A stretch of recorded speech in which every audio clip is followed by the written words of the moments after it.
Innal hamdalillah nahmaduhu wa nasta'inuhu wa nastaghfiruh wa na'udzu billahi min syururi anfusina wa min sayyiati a'malina may yahdihillahu fala mudhillalah wa may yudlil fala hadiyalah wa asyhadu an la ilaha illallah wahdahu la syarikalah wa asyhadu anna Muhammadan abduhu wa rasuluh.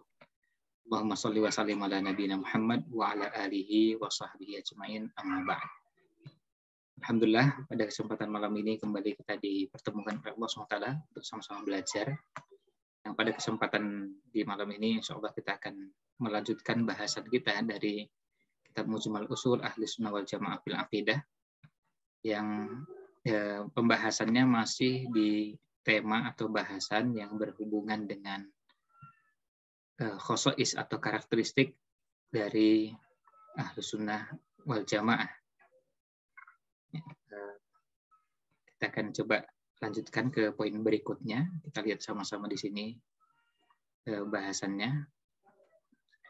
Pembahasan yang lalu sampai dengan poin nomor 8, dan pada kesempatan malam ini insya Allah kita akan masuk pada poin yang ke-9. Poin yang ke-9 yaitu pada perkataan dari mu'allif atau Syekh Nasir bin Abdul Karim Al-Aql dalam bukunya Mujmal Usul Ahli Sunnah wal Jamaah fil Aqidah. Beliau mengatakan at-tawafuqu fil afham wat tasyabuhu fil mawaqifi raghma taba'udil aqtari wal a'sar. Wa hadza min samarati wahdatil masdari wat talaqqi. Ini teksnya. Jadi barusan kita bacakan teks tersebut, berikut harokatnya. Jadi at-tawafuqu fil afhami wat tasyabuhu fil mawaqifi raghma taba'udil aqtari wal a'sari wa hadza min samarati wahdatil masdari wat talaqqi. Kalau kita terjemahkan, at-tawafuqu fil afham artinya ada kesesuaian, ada kesatuan atau kesamaan dalam pemahaman, wat tasyabuhu fil mawaqifi, dan ada kemiripan atau ada kesamaan. Di tasyabuh itu artinya mirip, seperti, atau sama, fil mawaqifi, dalam sikap atau pandangan, raghma taba'udil aqtari wal a'sar, meskipun taba'ud berjauhan, al aqtari tempatnya, wal a'sari zamannya. Wa hadza, dan ini, min samarati wahdatil masdari wat talaqqi. Wa hadza, dan hal ini, yaitu tawafuq fil afham wa tasyabuh fil mawaqifi raghma taba'udil aqtari wal a'sar, ada kesamaan atau kesatuan dalam pemahaman, kesamaan dalam sikap dan pandangan, meskipun berjauhan tempat dan waktunya. Ini min samarati wahdatil masdari wat talaqqi. Ini termasuk buah atau termasuk hasil dari kesamaan atau kesatuan sumber dan kesatuan metode atau prinsip dalam mengambil ilmu. Jadi, ciri Ahlus Sunnah wal Jamaah yang ke-9 adalah at-tawafuqu fil afham wat tasyabuhu fil mawaqifi raghma taba'udil aqtari wal a'sar. Jadi pemahamannya satu. Sikap dan pandangannya juga ada kemiripan, ada kesamaan. Meskipun dipisahkan oleh tempat yang begitu jauh dan zaman yang betul-betul berbeda satu dengan yang lainnya, atau zaman yang saling berjauhan satu dengan yang lainnya. Nah, ini ciri Ahlus Sunnah wal Jamaah yang ke-9 yang disampaikan oleh Syekh Nasir bin Abdul Karim Al-Aqlah. Sekarang kita coba kaji, kita coba pahami apa yang dimaksud dari ungkapan beliau ini. At-tawafuqu fil afham.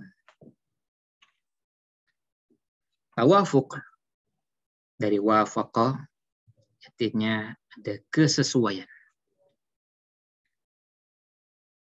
dalam pemahaman.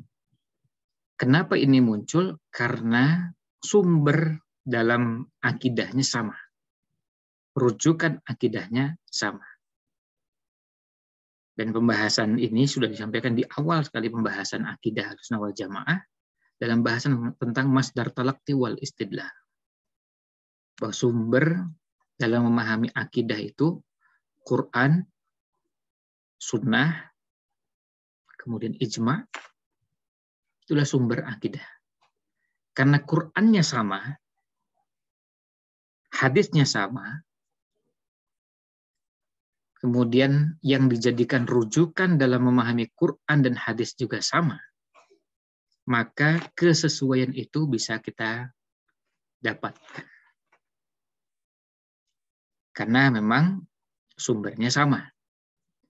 Oleh karena itu, kalau Qurannya berbeda atau sikap dan pandangannya, keyakinannya tentang Quran berbeda, maka sudah bisa dipastikan pemahaman juga bisa berbeda.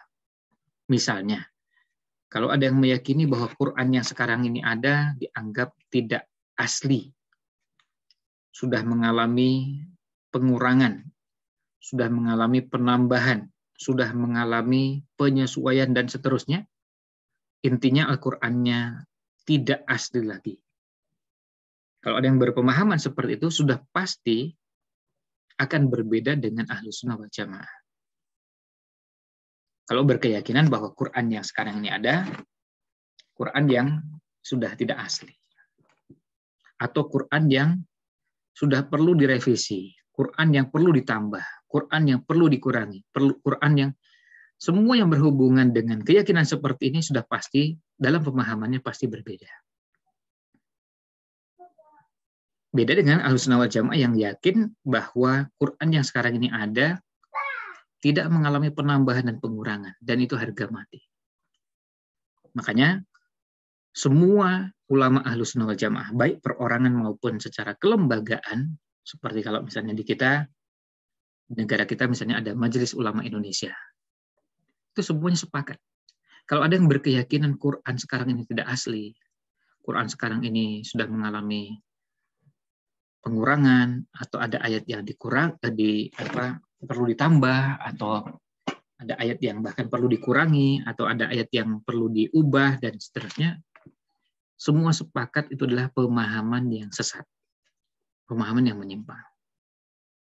Quran yang ada misalnya bukan 6.000 ayat, tapi misalnya ada yang berkeyakinan bahwa jumlah ayatnya 18.000, seperti di kalangan orang-orang Syiah misalnya. Maka yang seperti itu sudah pasti pemahamannya berbeda. Karena selisih. Jangankan selisih 2 kali lipatnya. Selisih hanya 1 surat saja, itu pasti berpengaruh. Dan suratnya jangan yang panjang seperti Al-Baqarah, surat yang pendek saja. Surat yang pendeknya seperti misalnya Wal Asri. Surat yang pendek seperti surat Al-Ikhlas. Selisihnya cuma 1 surat. Sudah pasti pemahamannya berbeda. Karena yang satu ada tambahan 1 surat, yang satu lagi tidak ada tambahan 1 surat. Kalau yang satu berkeyakinan suratnya 114, yang satu lagi 115, itu pasti berbeda. Karena 1 surat itu punya pengaruh yang banyak. Bacaan. Dan berkaitan dengan keyakinan ketika kita membaca, pasti berbeda. Maka misalnya kalau ada yang berkeyakinan suratnya 115 misalnya, nah sudah pasti caranya memahami berbeda. Termasuk juga kalau misalnya lebih dari itu, sampai juznya misalnya bukan 31 juz misalnya. Itu pasti sikapnya berbeda, keyakinannya berbeda. Ketika ketemu ada seorang hafid Quran, hafal berapa? Oh, hafal, alhamdulillah sudah hafal 30 juz. Oh, alhamdulillah. Kalau kita biasanya berhenti sampai di situ, karena kita di Ahlussunnah wal Jamaah tidak punya keyakinan yang selain itu. Makanya itu harga mati. Maka tidak mungkin ketika ada yang hafal 30 juz, lalu kemudian kita katakan, kurang berapa lagi, Mas? Tidak mungkin kita akan mengatakan, kurang berapa lagi, Mbak, hafalannya. Ini sudah, 30 itu ya sudah. Dan itu sudah harga mati.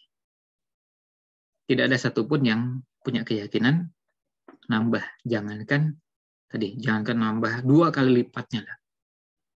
Nambah 1 juz saja, itu konsekuensinya panjang, luar biasa. Banyak sekali konsekuensinya. Itu belum bicara tentang isi. Belum bicara tentang syariat yang ada dalamnya. Dan cuma bicara tentang hafalan, bacaan, baru cuma sebatas di situ. Padahal setiap surat itu pasti kandungannya ada pelajaran, ada nilai-nilai, ada syariat yang menjadi pedoman hidup. Karena bagi kita keyakinan terhadap Al-Quran itu, bahwa Al-Quran sebagai panduan, itu keyakinan yang tidak mungkin diubah. Nah, ini berkaitan dengan at-tawafuq fil afham, bahwa ketika kita punya wahdatul masdari wa talaqqi, kesamaan sumber, kesamaan prinsip dalam mengambil ilmu, maka tidak mungkin kita punya pandangan selain itu. Itu Quran. Demikian pula hadis. Kita meyakini hadis-hadis yang ada itu di kalangan Ahlussunnah wal Jamaah tertuang dalam kitab-kitab hadis yang selama ini kita kenal. Ada hadis di Sahih Bukhari, Sahih Muslim, Sunan Abi Daud, Sunan Tirmidzi, Sunan Nasa'i, Sunan Ibnu Majah, Muwatta Malik, Musnad Ahmad, Sunan Darimi, Mustadrak Al-Hakim, Mu'jam Tabrani, baik yang Al-Kabir, Al-Ausat, dan seterusnya. Nah, kita tidak mengenal kitab-kitab hadis yang selain yang umum dikenal di kalangan para ulama Ahlus Sunnah. Maka kita tidak mengenal ada kitab rujukan, kitab hadis namanya Biharul Anwar. Di kalangan penganut Syiah dikenal ada namanya Biharul Anwar. Kita tidak mengenal itu. Nah, karena sumbernya sama, maka peluang untuk munculnya kesamaan pemahaman sangat besar. Karena Qur'annya sama, hadisnya sama. Tapi kalau Qur'annya beda, potensi untuk berbeda juga menjadi besar. Kemudian, bayangkan kalau Qur'annya beda, hadisnya beda. Maka peluang untuk terjadinya perbedaan pemahaman menjadi sangat besar. Karena beda hadisnya. Yang satu menggunakan kitab A, yang satu lagi tidak menggunakan kitab A. Maka hasilnya pasti beda. Hasilnya pasti berbeda. Yang satu menganggap bahwa sahabat-sahabat yang meriwayatkan hadis dari beberapa sahabat yang mulia, misalnya seperti Abu Bakar As-Siddiq, radhiyallahu anhu, Umar bin Khattab, Utsman bin Affan, dan beberapa sahabat yang lain, kalau di kalangan Ahlussunnah wal Jamaah jadikan rujukan, termasuk istri Nabi SAW Aisyah. Tapi di kalangan orang yang meyakini bahwa beliau-beliau itu dikafirkan, ini kelompok takfiri yang suka mengkafirkan Abu Bakar, mengkafirkan Umar, mengkafirkan Utsman, mengkafirkan Aisyah, mengkafirkan saudara nama sahabat yang begitu banyak. Nah, kelompok takfiri seperti ini, maka sudah pasti pemahamannya tidak sama dengan Ahlussunnah wal Jamaah. Kita menggunakan hadis Abu Bakar As-Siddiq radhiyallahu anhu karena kita berkeyakinan beliau adalah sahabat yang mulia, sementara kelompok yang lain meyakini Abu Bakar itu kafir. Bagaimana kita bisa ketemu di pemahaman sementara sikap terhadap orang yang meriwayatkan hadis berbeda. Kemudian kita teruskan ke Umar bin Khattab. Kita semua sampai sekarang meyakini hadis innamal a'malu binniyat misalnya. Siapa yang meriwayatkan? Umar bin Khattab. Karena sampai saat ini kita meyakini beliau adalah sahabat yang mulia, sahabat yang dijamin masuk surga, dan semua yang berkaitan dengan profil Umar bin Khattab yang umum kita pahami bersama. Sementara bagi yang mengkafirkan Umar bin Khattab, kan tidak mungkin menerima riwayat dari orang kafir. Maka pasti pemahamannya berbeda. Nah, pemahaman itu mau pemahaman berhubungan dengan akidah, dengan fikih, dengan akhlak, dengan syariat secara umum, ya pasti berbeda. Karena memang sumbernya berbeda, rujukannya berbeda. Kita meyakini was-sabiqunal awwaluna minal muhajirin wal ansar walladzina taba'uuhum bi ihsanin radhiyallahu anhum wa radu an. Surat At-Taubah ayat 100. As-sabiqunal awwalun, dari kalangan muhajirin dan ansar. Orang-orang yang masuk Islam di generasi awal, yang awal-awal masuk Islam. Walladzina taba'uuhum bi ihsan, dan yang mengikuti mereka dengan baik. Radhiyallahu anhum wa radu an. Allah ridho terhadap mereka dan mereka meridho terhadap Allah SWT. Nah, ini menunjukkan kepada kita dampak dari keyakinan terhadap hal tersebut. Kalau kita meyakini bahwa Allah ridho terhadap mereka, mereka pun ridho terhadap Allah SWT, maka kemudian kita mendoakan misalnya Abu Bakar As-Siddiq radhiyallahu anhu, dan kita menerima riwayatnya. Kemudian kita menjadikan riwayat Abu Bakar, Umar, Utsman, Ali, Abu Hurairah, Aisyah, Anas bin Malik, dan para sahabat sebagai rujukan, maka sudah pasti sikap kita berbeda dengan yang mengkafirkan beliau-beliau. Yang mengkafirkan Abu Bakar, yang mengkafirkan Umar, yang mengkafirkan Utsman, yang mengkafirkan Aisyah, yang mengkafirkan Abu Hurairah, dan yang lain. Atau kalau nggak menganggap kafir, di bawahnya, menganggapnya sesat. Meskipun dianggap tidak kafir. Itu keyakinan dan pemahaman yang sangat berat. Konsekuensinya panjang.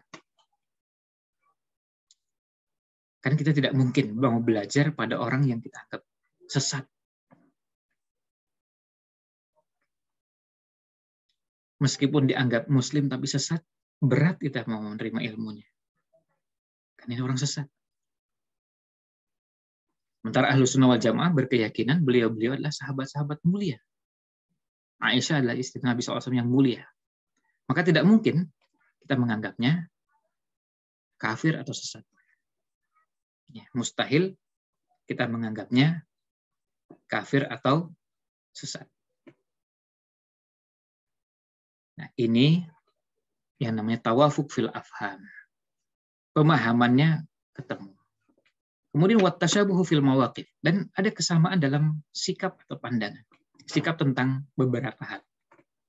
Akan sama, karena apa? Karena sumbernya sama. Sikap terhadap sahabat sama. Sikap terhadap para istri Nabi SAW sama. Artinya bahwa beliau-beliau adalah orang yang mulia. Beliau-beliau adalah orang-orang yang pernah mendampingi Rasul SAW. Beliau-beliau juga manusia biasa yang bisa melakukan kesalahan, tetapi kebaikan yang melimpah dan begitu banyak. Tidak mungkin kita abaikan.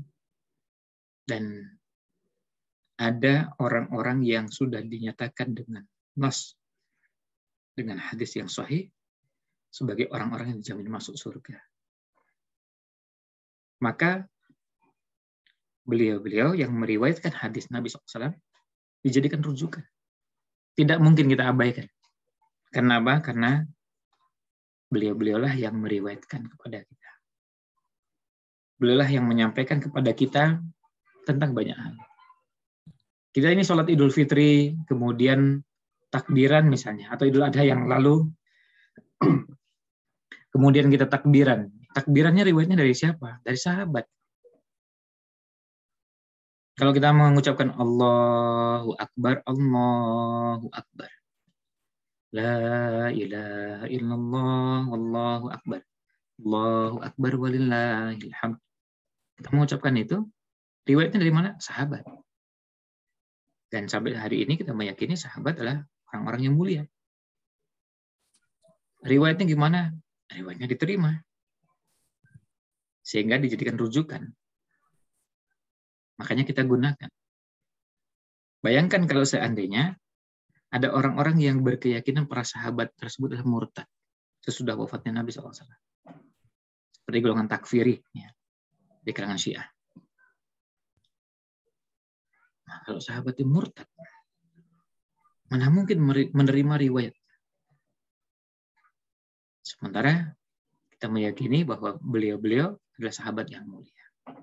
Nah, maka sikap kita, pandangan kita tentang misalnya takbiran dengan redaksi yang ada itu, ya kita nerima. Makanya ada kesamaan. Meskipun rogmataba modil aktori wal absar, meskipun kita berjauhan. Kita ini dengan orang-orang di Amerika jauh. Dengan orang-orang di Mekah Madinah juga jauh. Dengan orang-orang yang di Mesir juga jauh. Jauh jaraknya. Dengan para ulama, jauh zamannya. Imam Nawawi hidup ratusan tahun. Ratusan tahun yang silam. Jangankan kita, bapak kita, mbah buyut kita aja nggak ketemu. Ya mbah kita nggak ketemu. Buyut kita nggak ketemu. Karena ratusan tahun. Bukan 200-300 tahun. Tapi, dalam beragama, kita melihat apa yang dipahami oleh Imam Nawawi, dipahami oleh Ibnu Taimiyah, Ibnu Qayyim, Ibnu Hajar, Suyuti, atau beberapa imam-imam yang lain, dijadikan rujukan. Dalam bahasan akidah, ternyata imam 4 mazhab itu pemahamannya sama. Maka kita jadikan rujukan dalam memahami akidah. Artinya sumbernya Quran, sumbernya hadis, ya. Terus ketika mereka meyakini bahwa rukun iman itu ada 6, ketika mereka meyakini bahasan yang berhubungan dengan iman kepada Allah, iman kepada hari akhir, dan seterusnya, kita meyakininya sama. Makanya dalam akidah Ahlussunnah wal Jamaah, kalau kita meyakini sesuatu, kita pastikan keyakinan kita ini sama dengan keyakinan para pendahulu kita. Kalau keyakinan kita ini berbeda, hati-hati, berarti kita ini menyimpang. Kalau keyakinan kita ini berbeda dengan keyakinan yang diyakini oleh sahabat-sahabat Nabi SAW, oleh para tabi'in, oleh para tabi'ut tabi'in, oleh para ulama Islam sejak abad kedua, 3, 4, 5, 6, 7, 8, 9, seterusnya sampai zaman kita sekarang. Kalau berbeda, hati-hati, berarti menyimpang. Dan itu menunjukkan kesesatan. Oleh karena itu, sikap dan pandangannya sama. Berhubungan dengan bahasan-bahasan atau hal-hal seperti itu.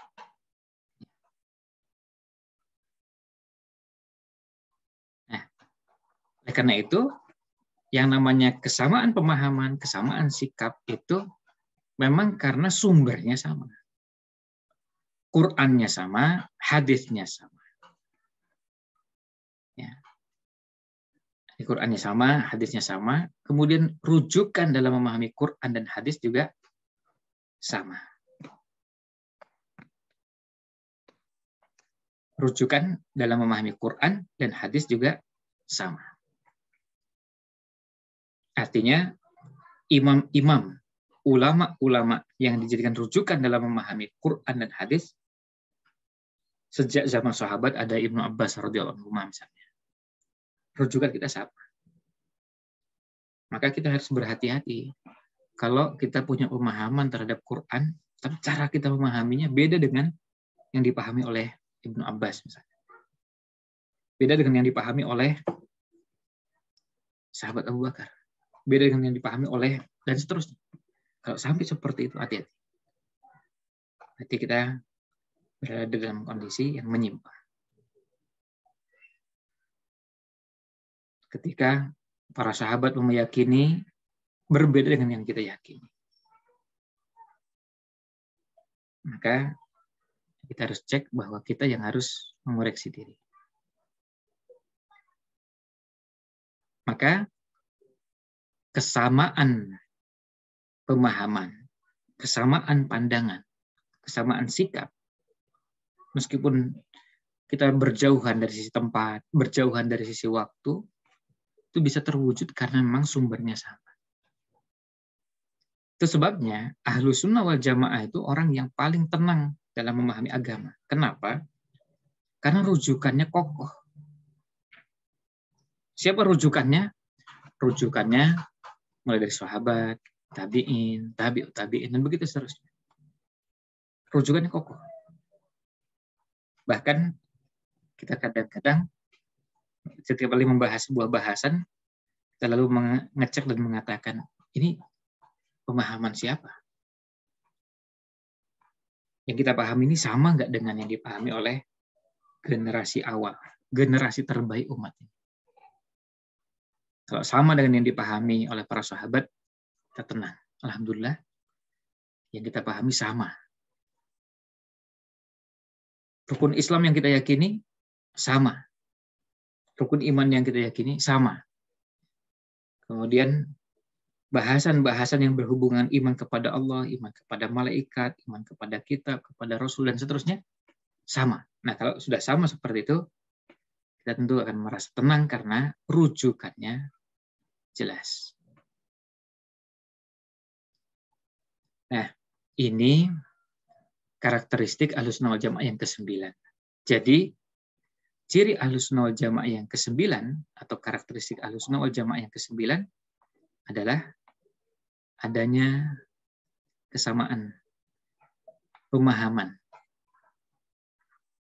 adanya kesamaan sikap dan pandangan. Meskipun tempatnya berjauhan, bahkan waktunya berjauhan. Sampai hari ini kita menjadikan misalnya imam 4 mazhab dijadikan rujukan, padahal zamannya berjauhan. Jauh sekali. Lebih dari 1000 tahun. Tapi beliau-beliau dijadikan rujukan. Dalam bahasan akidah, dalam bahasan fikih, bahkan dalam bahasan akhlak dan adab. Imam-imam tersebut jadi qudwah, jadi panutan bagi kita semua. Atas keteladanan yang beliau-beliau telah lakukan. Misalnya, kalau kita sekarang pengajian seperti ini, hadir di sebuah majelis, kalau itu majelisnya dilaksanakan secara offline, kita mengenal ada yang namanya adab-adab. Adab-adab di majelis. Adab-adab di majelis seperti itu dikenal sejak dulu sampai sekarang. Dan keteladanan itu kita dapatkan misalnya dimulai dari, tentu dimulai bukan berarti mulai munculnya, tapi kita menyebutkannya maksudnya. Dimulai dari Imam Malik misalnya. Kita dapati ternyata beliau mendapatkan nilai adab-adab seperti dari siapa? Didikan orang tuanya. Dan beliau dapatkan dari gurunya. Gurunya dapatkan dari gurunya. Dan Imam Malik mengajarkan itu, maka beliau terapkan di majelisnya. Ya, Imam Syafi'i pernah bertutur atau bercerita bagaimana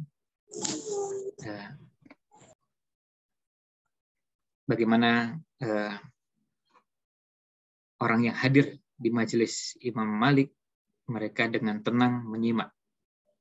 Dan mereka berusaha untuk tidak mengeluarkan suara. Berusaha untuk tidak mengeluarkan suara yang kira-kira bisa mengganggu majelis. Ini menunjukkan bagaimana perhatian mereka terhadap adab.